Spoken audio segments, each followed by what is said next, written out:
Ladies and gentlemen, welcome to CryptoCannaVerse, a globally inclusive podcast that serves a hub for visionary entrepreneurs operating at the intersection of four key domains: price, cryptocurrency, cannabis, and CPAs. We connect founders with investors, advisors, and partnerships. All faiths are welcome. Hosted by Crystal Wampler and Alan Lau. And our guest co-host today is Bill Decker, partner in Next Chain Ventures, business builder, CMO, and lover of good music and bad jokes. Welcome, Bill. You're on mute.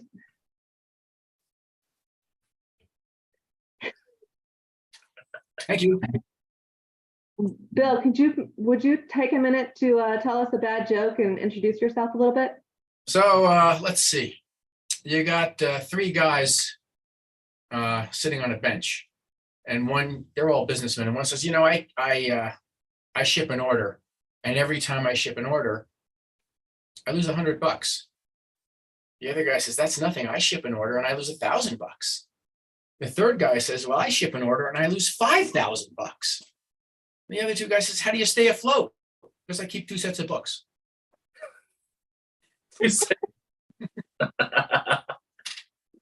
Thank you. Tell us a little bit about your background, please. I have a background in traditional, regular, normal marketing, print, media, TV. I don't know if you guys remember TV, radio, internet, SEO, all that stuff. I've started and sold a bunch of companies over the years. I'm a fractional CMO now, and I sit on the board. I'm a former layer 1 blockchain CMO, as well as early NFT company CMO and founder. And now I'm on the board also of Next Chain Ventures, which connects money and people who need it. And Thank you, Bill, for joining us today. Failed stand-up comic. Perhaps none of you have heard of me. That's because I wasn't good. Thank you so much for joining us today. The show is booking now for April 2024. If you would like to be a speaker, please reach out to Crystal at Kinetics. Also, I am not advising you to invest in any of the deals that are presented on this show. Please do your own due diligence and seek qualified professionals for investor advice. Today's show is being broadcasted live on multiple social media channels with a following of 10,000 plus. Our strategic network consists of family offices, venture capital firms, hedge funds, cryptocurrency, Web3 launch pads, and we have business owners within and outside of those areas. And before we introduce our guest today, Alan, can you please present our Bible verse?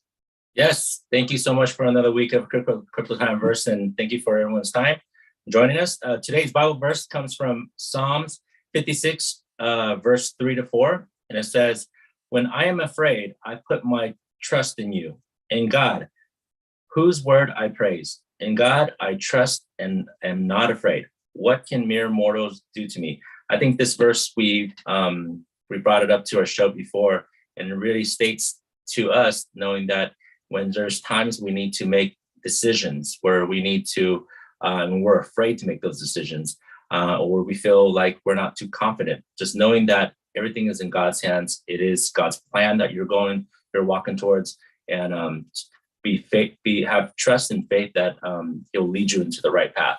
So never be afraid, because God's always with you. Amen. Thank you for presenting that. So, Alan, I want to congratulate you for being invited to Tyler Perry's premiere. Are you excited about that?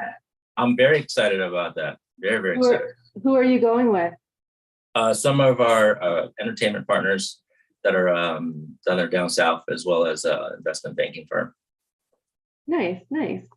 So today, the CryptoCannaVerse show presents speaker Jason Des Moines, founder of ROVE, and Phil Holtling, partner at ROVE. Friday, October 26, 2023. Jason has dedicated his life to the crypto space since 2015, choosing to forgo Columbia Law School in lieu of building blockchain technology for enterprise clients such as American Express, Amazon, the United Nations, Gemini, Coinbase, and more. Phil is an Emmy Award-winning executive producer who has produced films that have premiered at Sundance and Cannes and have been acquired by Universal Pictures, Sony Pictures Classics, IFC, PBS, and more. He is also a 12-year music festival veteran and cannabis entrepreneur, a founding partner of Green Horizons, the 1 million square feet Tommy Hilfiger-partnered cannabis cultivation facility in Coachella Valley, California.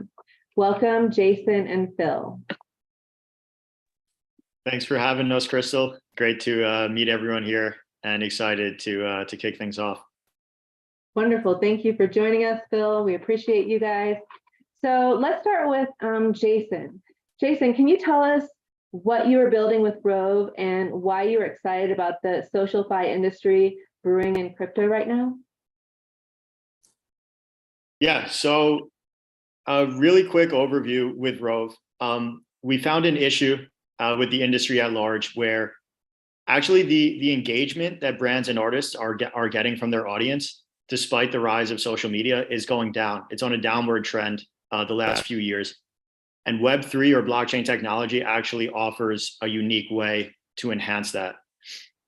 We're seeing more and more, you mentioned social-fi. There's a new movement in the crypto space around direct monetization for creators, brands, and artists without any intermediaries, right? And really building incentive models that enhance all of this. And these are unlike anything we've seen in the traditional world in terms of the effect they could have on getting early users and getting engagement.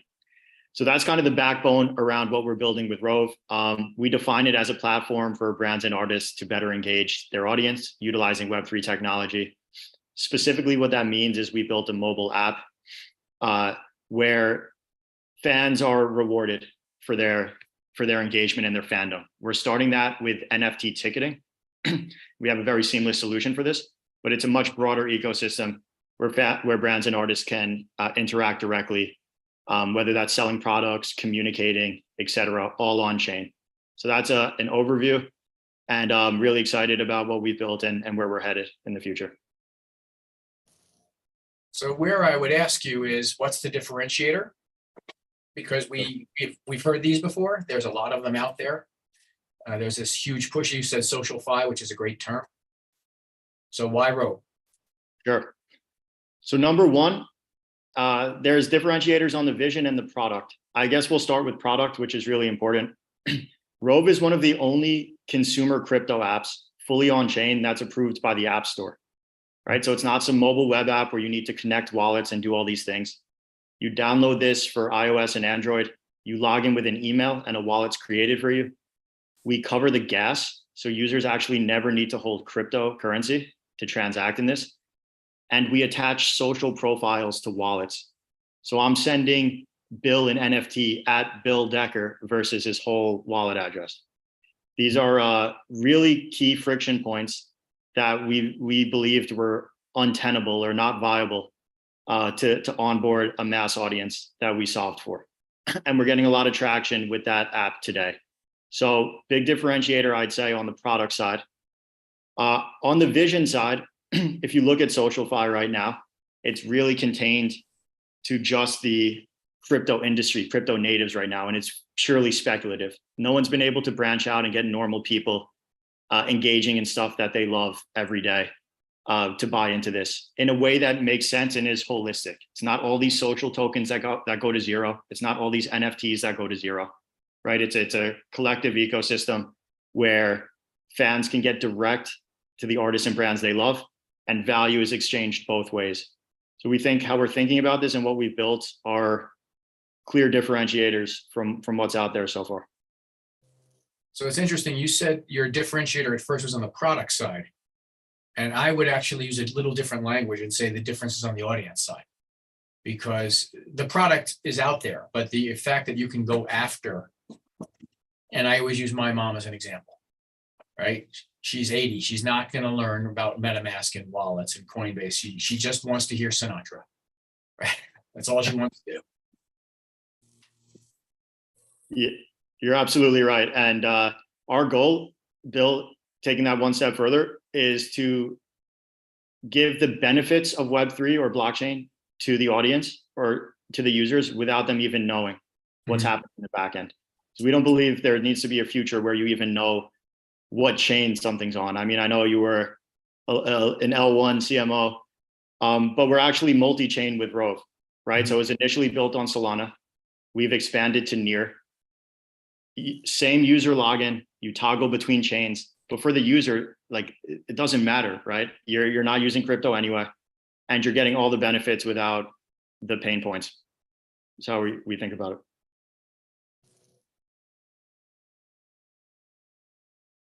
That's fine.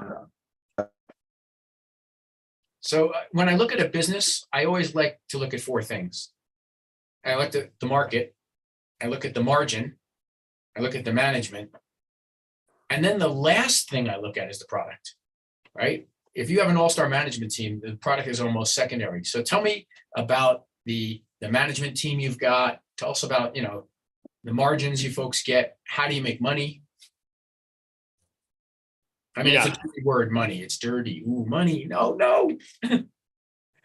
Yeah, and I'll take this. And Bill, also agree with you on what you're saying here. I do think that product or audience is especially important with what we're doing because we're a first mover advantage. We have a big first mover advantage in the ease of use here, which as an industry, it's at a pivotal time where it's trying to break into the mainstream.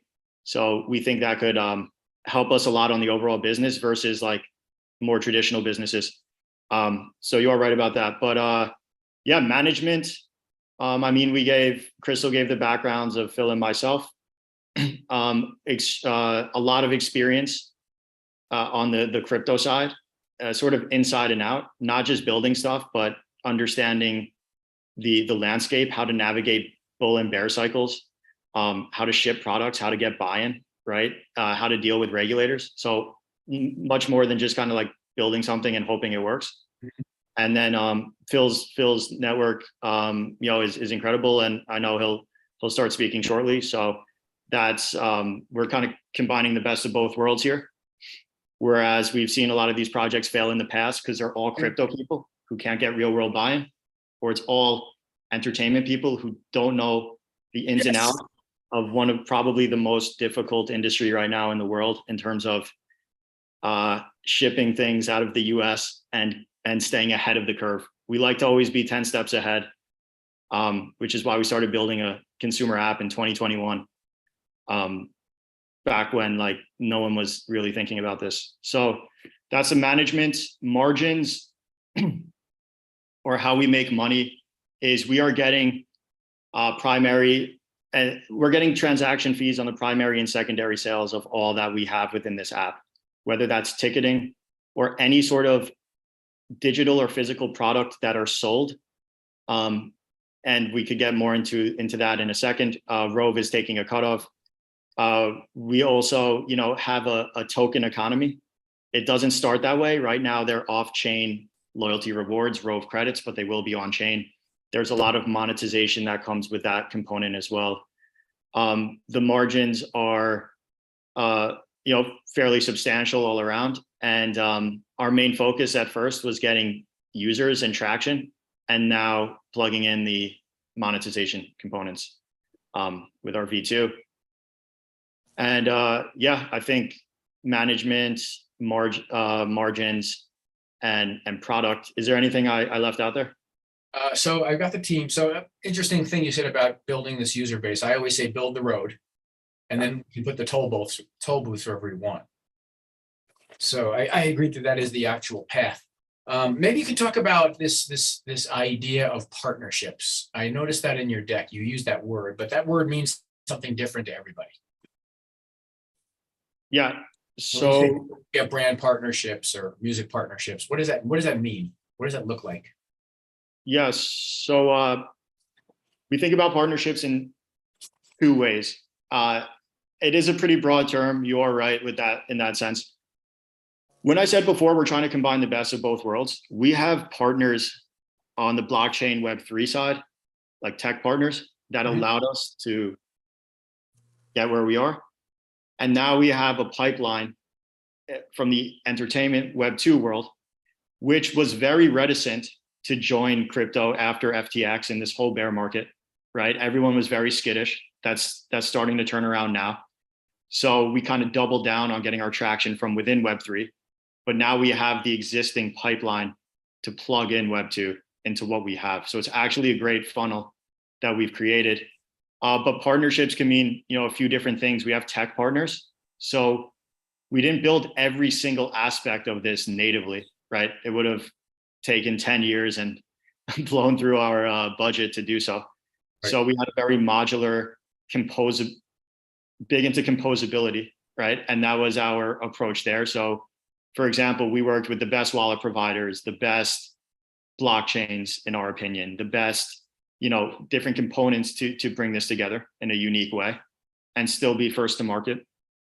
Are those guys vendors or are they partners that own this with you? Oh no, they're vendors, Okay. if you want to call it that. I mean, a lot of blockchain stuff is open source. Sure. So we've retained ownership and control of the direction of this, but also allowed this to have a communal, collaborative approach to building it, which is something I think is unique in Web3, by the way, which isn't really possible. In Web2, everyone's walled off and protects everything, which that's good to a certain degree, but also the ability to, for example, we get tremendous support from the chains we're built on. Solana and Near will give us any resource we want because they want us to win, right? For the industry. They're not competitive. So we really believe in that. And then on the broader side, we believe we could create an ecosystem where everyone benefits, fans and artists alike. So it's a very kind of collaborative mindset in how we think about partnerships, but we're still able to steer the ship. Can you guys sorry, Bill, to interrupt. No, I want someone else to jump in. I'm doing all the questioning. Yeah, let's hop over to Phil. Phil, can you kind of tell us a little bit about your advisory board and the kind of experience that you have in the entertainment industry? Yeah, thanks, Crystal, and nice to meet everyone here.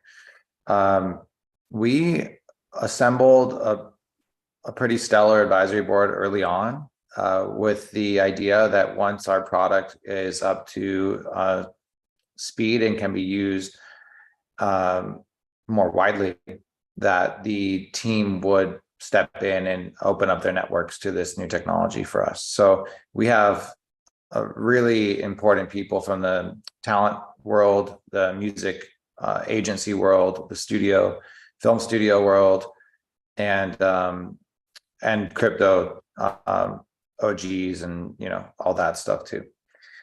Tommy Hilfiger is an investor of ours and a very active advisor. He's opened up the fashion world for us as well. So we realized that we could build any of these Web3 products, but at the end of the day, if we didn't build what we built first, the app and the ease of use and the login with your downloading an app and logging with your email, that no one was going to really use anything. Like, no, we don't believe that the masses are the fans, the traditional entertainment fans, right? Music lovers or film lovers are going to all download crypto wallets with seed phrases and then figure out how to use all this technology. So we shifted there. So we built that. We've succeeded on that front. We're very happy with the app. So now it's coming to where we're starting the business development side of things and onboarding our first partners from our investor pool and our advisory group and everyone. So we have bands that are going to release singles as music videos, as NFTs inside the app. We have artists that want to do open editions. We have film studios are very interested in what we're doing. And what's beautiful about it, and in my opinion, I'm very passionate about what we're doing here, is when it could be like modular. You can use different parts of it for whatever your needs are in an entertainment fan space. A big focus is on ticketing across the board. All the feedback we've gotten over the years is botting and scalping is a problem, and blockchain technology could be a fix on that front. So we've been calling it internally programmable ticketing because we like that terminology. The word NFT scares people away. Often crypto scares people away. Blockchain scares people away.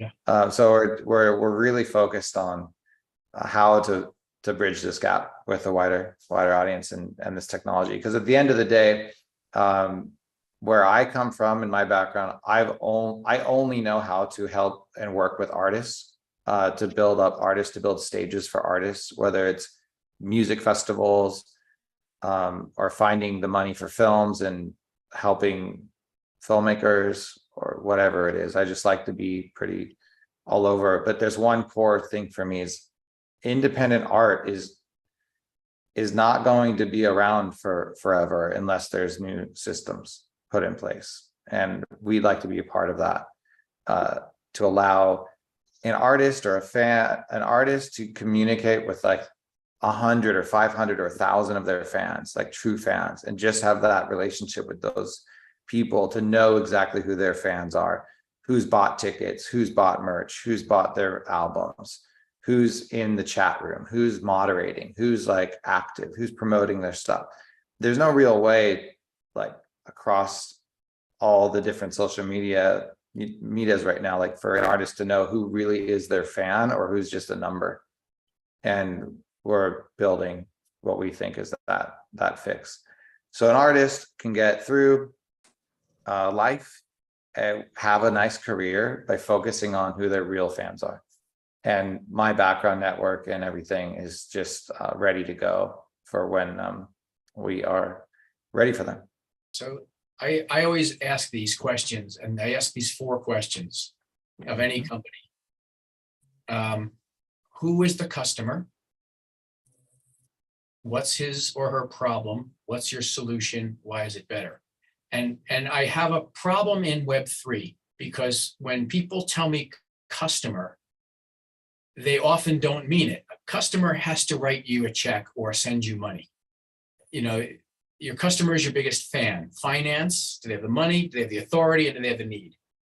So is the artist paying you? Is the user paying you? Is Madison Square Garden paying you? Who's start with that person or that entity, please? Yeah, it's a great question, and we kind of see it as maybe there's a tiered response to it. There is the full white label customizable experience that a venue or an organization hires us to build out how all of their properties work with our technology. And we're white labeled in the back end of their site. And that's one way. Overall, it's really a fees-based system. So fees for transactions are cut to the artists themselves and to the company, as whether it's ticketing or accessing, the chat rooms or the membership clubs, buying the NFTs. There's a whole bevy of sales fee items there on that front.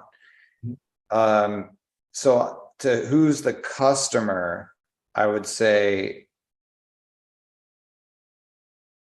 that it depends. It could be enterprise client, or it can be kind of like a profit share amongst engagement that is needed and is not currently existing in the space. But the profit share, the artist isn't paying you, right? The artist, I put my song up there. Do I write you a check? No. Go ahead, Jason. Yeah. Happy to just jump in on this one part. So it's not that people are paying us directly to use our services. It's that we're providing a platform that adds value to both sides. So it justifies the fees that ROVE takes to offer these services. Okay? So it's not a direct subscription model. So I put the song up. I don't pay you. That guy listens to the song or buys the song. There's money involved. I get a cut. You get a cut. Correct. And we don't think that transaction would happen nearly as smoothly or with the engagement and rewards associated with it if it weren't for ROVE's infrastructure. So that's the value we're providing to justify us taking that, at least in the beginning. Got it. Are you able to walk us through like the fan side? So they create a login. Are Yeah. they in there because the artist told them to go there, or are they searching for something in particular? How does it work? Do they pay a fee to start? Sure. Great question. So let's walk through the actual. We've been very vague and high level thus far. Happy to like zoom in on what this actually looks like. So there's where ROVE is right now. And like any tech company, we built our V1 and got traction. And now we're scaling towards a V2. So there's two different, I'll give you what it currently is and then where it's going to. Right now, as Phil mentioned, our main focus under this broader rewards SocialFi ecosystem, our first real product launch was around blockchain-based ticketing or programmable ticketing, as Phil put it. So we're essentially offering tickets that are on the blockchain to events. And as a fan, I go in there, I log in with my email, I can scour the events. I can buy a ticket in 2 clicks. It's actually faster than a lot of Web2 incumbents, even though it's on the blockchain, based on how we built it and who we worked with. From there, you can lock this ticket and earn. I see a hand up. I'm just going to finish real quick, and then I'll jump to you, Poppy. But from there, you can lock a ticket and earn rewards in the form of ROVE credits. These can be used throughout our ecosystem in different ways. When you go to the event, there's a QR code, which can be scanned in. And the event, the brand, the artist now has a list of every wallet that attended. And they can imagine airdropping digital collectibles on the spot that are commemorative, or giving these people VIP access or whitelist to future things. And everything in the system can be locked, which is your pledge of loyalty that you're not going to sell it or scalp it or do something with it. And you're earning rewards for that, which have use cases. That's the current user flow. Where this is going to, and I don't know how many people are familiar with Friend Tech, some of the other apps that are out there, but imagine you buying a ticket, right? Or spending these ROVE credits gets you into private rooms with a brand or artist directly, where their biggest fans can chat. The artist or brand can offer physical and digital products direct to them, making use of our seamless technology. And we're tracking not just proof of attendance, but engagement, who's chatting, right? There's a leaderboard. And the ROVE credits that you earn in one place can be used throughout this ecosystem. So it's holistic. It's not sort of siloed as before.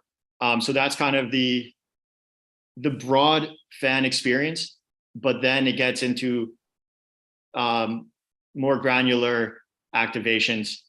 Like Phil was mentioning, there could be album releases and stuff we're doing on that front. So it's kind of overall user flow of how this stuff works. And within it, there's so many things that we can add to this foundation we built.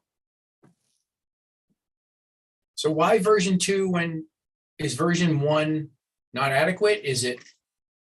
Are there sales on version 1? So I'll go through some of our traction on version 1, but a lot of the features I described are part of version 2, right? So imagine the philosophy to building these things is you build a strong foundation at first that allows for these tools to be used, and then you start plugging those in on top of this. So we built the foundation with version 1, where it's super easy to access this and transact without needing crypto. And now you can build stuff in. So what version 1 is really just events and ticketing directly. And you have questions that are coming up in the chat, and then Poppy too, just so you know. Yes, Okay. and I think I stepped on Mr. Huffman, and I do apologize, sir. You had your hand up first. All right, so I'll finish this real quick and then we'll jump around. So version 1 is really just making use of, it's rolling out our ticketing, our first product, and the events, and really creating this proof of attendance. You scan in, we know who went, and you can reward them. Version 2 takes us to the next level, where this concept of rooms are created, where you're not just attending an event, you could either then access or buy access with credits into direct rooms with who you care about, an artist or brand. This is that SocialFi element. The the rooms go up in value as more people come into them. And that's where you have this special one-on-one access and where further commerce and engagement can flourish. These are like some really cool features we're building. So we didn't roll it all out before we got any users. Quick traction numbers on V1. We have over 25,000 on-chain transactions. So 25,000 different times people did a transaction on the blockchain, even though they didn't realize it. Mhm. Over 12,500 tickets claimed. We have downloads in 6 continents, and we've done events in North America, Europe, and Asia already. And it looks like Dubai pretty soon.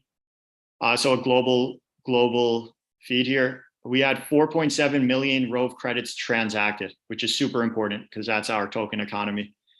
So we're getting really, I'd say, and now we're multi-chain, right? So I'd say we have really good numbers from V1, but what we don't have is the user retention. Why do you keep coming back over and over and over again? And that's what V2 provides, plus a lot of monetization, a path to monetization. Sir, Kev, am I pronouncing it right? Kev. Hey man, how you doing? I know you had your hand up, and I. Oh yeah, well, you know it's for you. so Amanda actually asked my question because I'm an OG from the music industry myself. I was one of the original guys that built out what was then called the new media department at RCA Records. So I ran a lot of the early fan groups. So I know the biggest challenge has always been just the user adoption. So understanding kind of what that flow is. And quite honestly, having a bunch of cannabis brands that focus on music, we've avoided this whole Web3 because our fans aren't gonna figure out, we don't want to have to educate our fans on how to use crypto. So kudos on that, because I see that is like, that's a huge barrier, right? And that's where this has a huge opportunity to move ahead. And I also like the fact that a lot of these transactions don't require artist involvement, because that's another big issue, is that artists are going to get excited about this. And I'm sure you know this, Phil, if you work a lot with artists, it's pretty quick that the next shiny object's going to come around and they'll start going off onto the next thing. And so counting on them to be involved is a little bit challenging. But if you can have a lot of these things that don't necessarily require their involvement, like, which I think a lot of the stickiness that you're building in. So sorry, my question was really like, take me through the user experience, because to me, that's always where, at the end of the day, you can nail that, then that's really where you're going to have unlocked some value that hasn't existed. Because I know I had a ton of these companies coming to me over the years saying, oh, you got to get your brands or your artists onto this platform. And I always said, my fans and they're not on these platforms yet. So how do we get them on there? And so kudos to you on figuring that out. So I don't any more that you can offer around like how easy it is. I mean, is it literally just as easy as downloading an app, registering, and then I guess maybe you need to set up connect to your bank account so that you can actually how does that work? I can jump in on that. Awesome. Nice to meet you. Thanks for asking all that. If I could paint a picture, imagine going to an artist's website. I mean, TaylorSwift.com, right? So everyone uses her as the example. So TaylorSwift.com/tickets. And you go to that website. There's enter email. You enter your email on their website. It creates a crypto wallet. That's it. Done. Right. So that they now have, just by entering their email, they own an NFT wallet where they can receive an NFT asset like a ticket or whatever. Select quantity, use your credit card to buy, no crypto. Cool.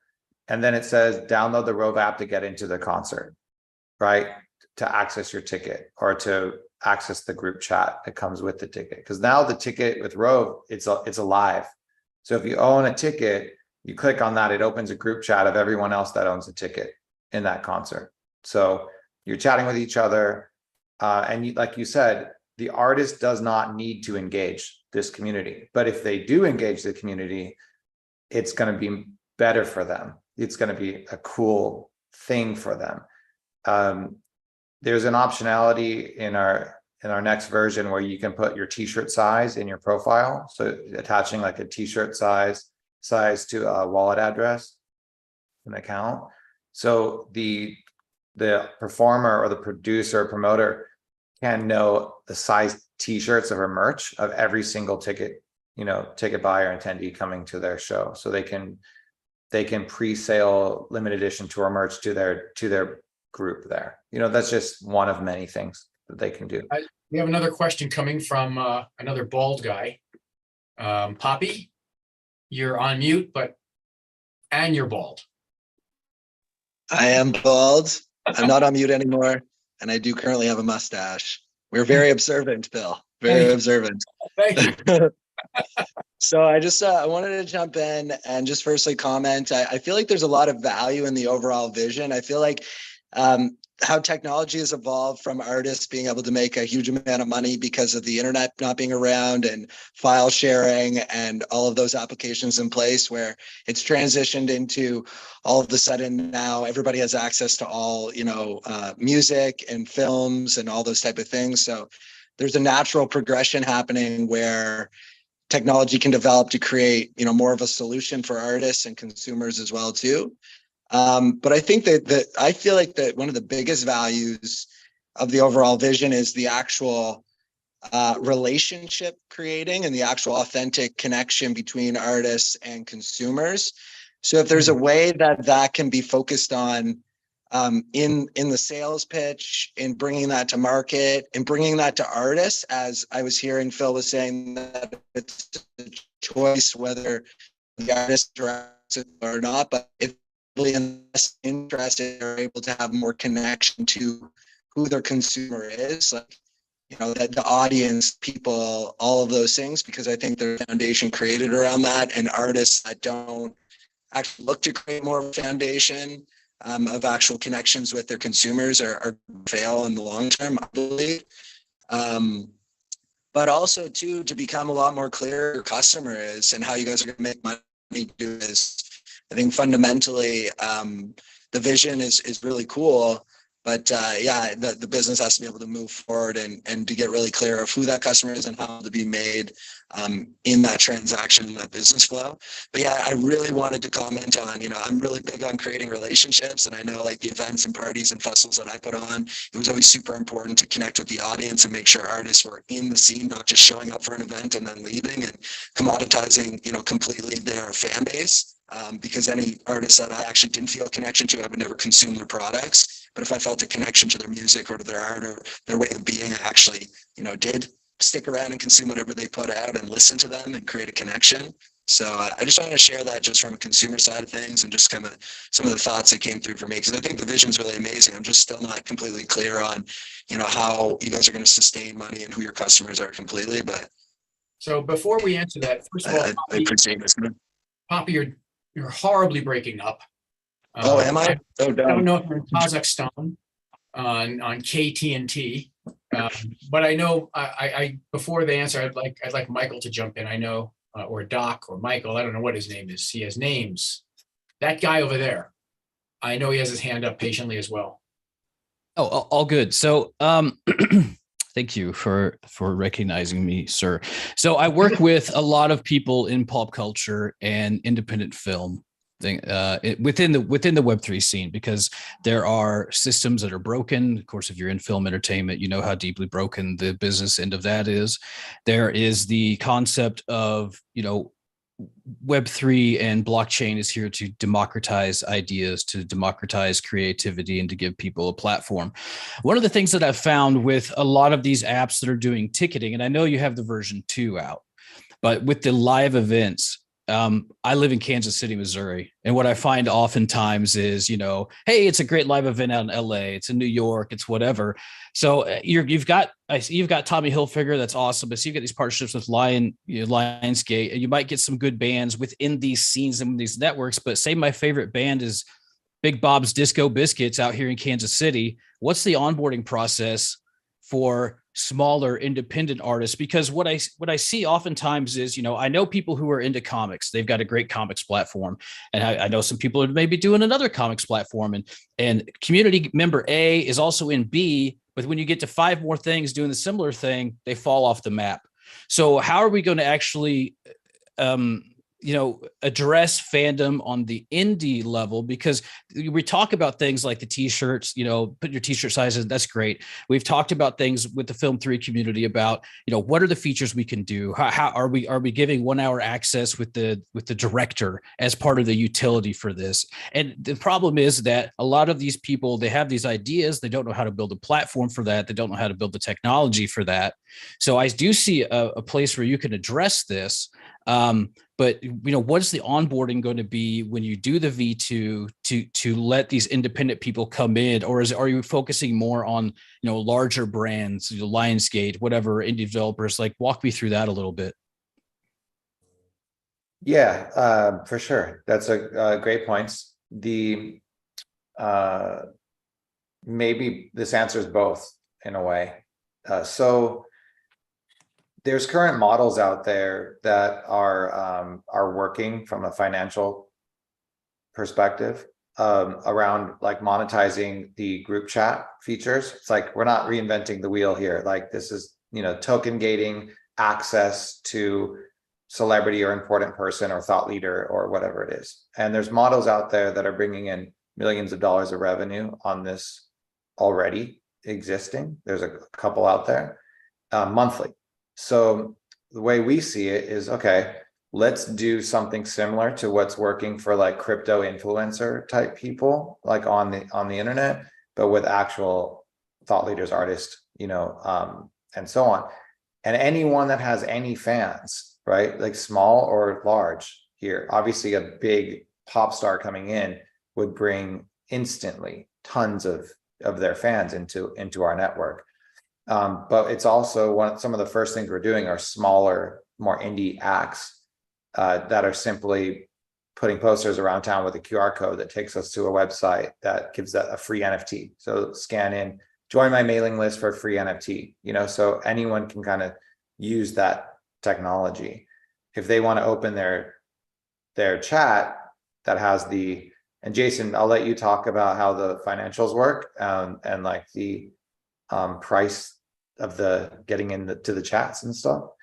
But before we go on to that, I also know Lynn wants to ask something, and I want to make sure everyone's heard. I don't think all the answers we can in this session. But before you head to our best, because I know he's back 2 subjects ago. It'll be really quick. And I'm another Bill. I prefer follically challenged over bald. So if we can start using that lexicon. Really quick, I think it's an incredible thing to be able to provide musicians compensation for digital assets that they have. It's very hard to track downloads, etc. As we know, I'm a huge music person. I go to shows several times a week in LA. I just got back from a power trip in Coachella, and one of the things that I have been seeing lately is this increase in ticket fees from Access and Ticketmaster. So one of the things I may want to suggest to you, if you actually have this as a value proposition, that maybe your platform can reduce those fees for people, and maybe you can lead with that as one of the things that is in your value proposition. So yeah, absolutely. We're taking a very small percentage of fees. Ticketmaster is taking like 40%. It fluctuates here and there, but and that, in my opinion, the money is really for nothing. It's just a fee. It's a fee to the fan. Also, from being in the industry, I know the insider way of a lot of self-dealing and a lot of selling straight to the secondary market for higher fees. Like, a lot of that stuff happens because it's kind of like can't beat it, join it mentality. So if we can create the way to access these types of programmable tickets, we create the codability, so you can code our tickets so where they cannot be resold for more than this much money. Or you can code them, we don't care what the free market says about the price of our ticket, but 30% is going to the artist, 40% of whatever it's sold is going straight to the artist on the smart contract. So that's the programmableness of that beyond opening the group chat. And then the third is distribution of those tickets. Like, where do you buy them? You buy them on everyone's websites. It's a direct to consumer mentality. So those three buckets are there for the ticketing industry at, 3% fees, not 40. It's like, that's really what we're here for on that front. We don't need to make money off fees because we have a different new business model about the group chat accessibility, allowing artists to just simply spend an hour or two a day chatting with their friends or inside their supporters inside their community. And there's a fluctuating price to get into that community or not. If someone doesn't want to be in that community anymore, they sell their access key, they sell it out and they leave and they go somewhere else. But someone buys that key, that's how this works, the buyer. Let me ask the nasty questions. I think you're looking for money right now. Yeah, they are. So We have a raise open, yeah. So what are you looking for? What do they get? How are you valuing the company? What are the terms? Sure. Crystal, I see your hand up. Do you want to ask something first or say something? no, that's exactly what I was going to ask. Bill just beat me to it. I won. And after you guys finish that, if any of the other people here that have asked questions didn't quite get your answers answered, please feel free to speak up again. But Jason, after you elaborate on the raise and some of your immediate key goals and targets, I would also like you to follow up with your predictions and projections for crypto and Web3 over the next year, because I do know that you have about 10 minutes left. So I would like you to answer those two questions and then before you hop off. I know Phil has a little bit more extra time, but you do not. Okay, cool. Yeah, happy to hit on both of those topics. So yes, we do have a round open where we have a very diverse cap table of both crypto and what I'd call Web 2, normal people. So that gives us, I think, a strategic edge in addition to our advisory board. So that's why we're not just raising this from the crypto world. We're on calls like this, just to kind of put that out there. So we have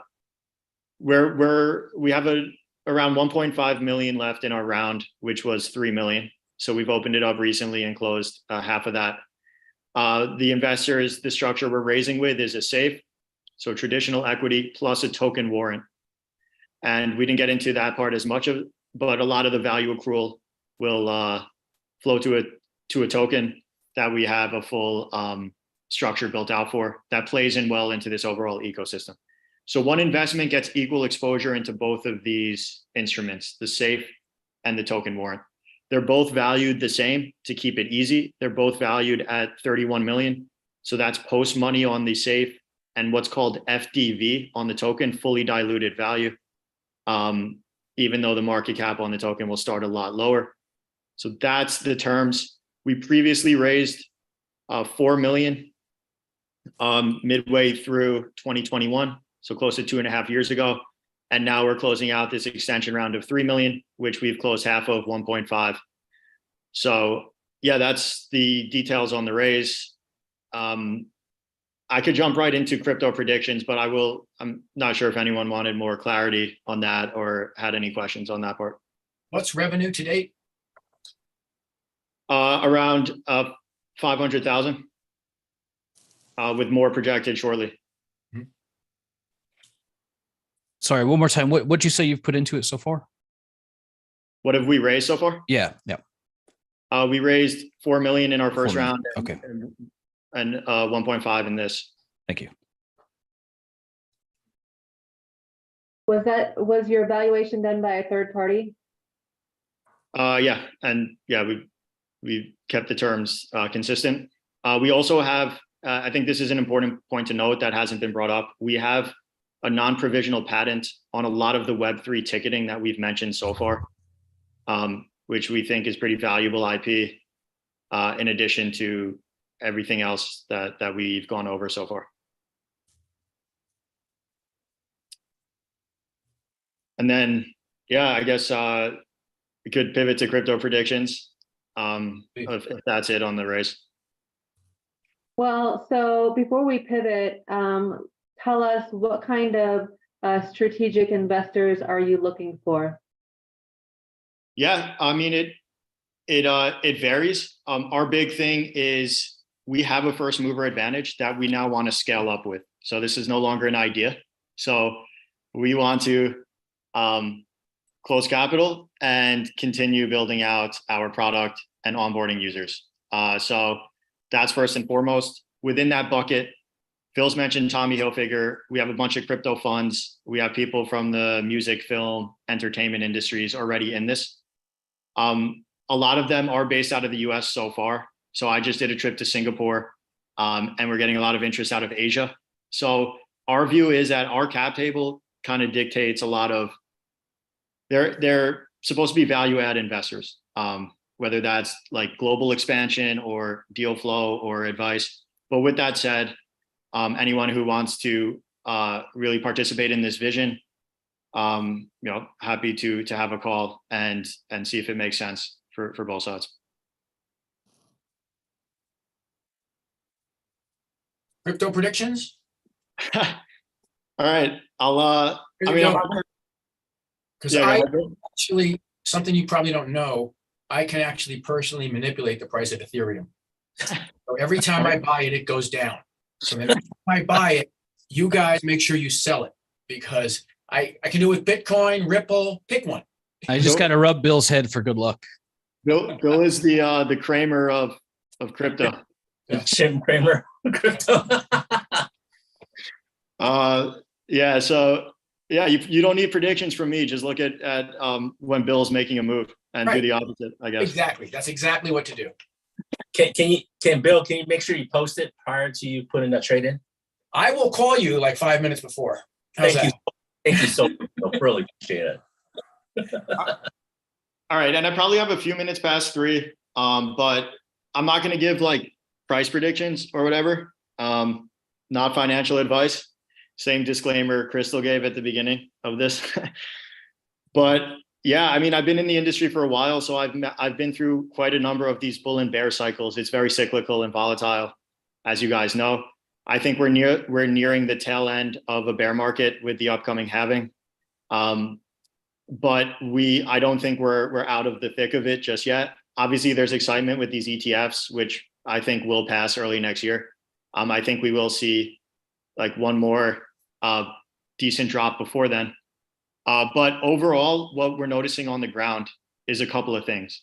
Each bull market has a new cycle. Last cycle was NFTs, right? And bringing all these new people into this space. This cycle will be consumer applications that normal people can use. And that's why we're so excited about what we have, because we think we're on the forefront of that. And everyone else is winding down. They're downsizing or closing up shop.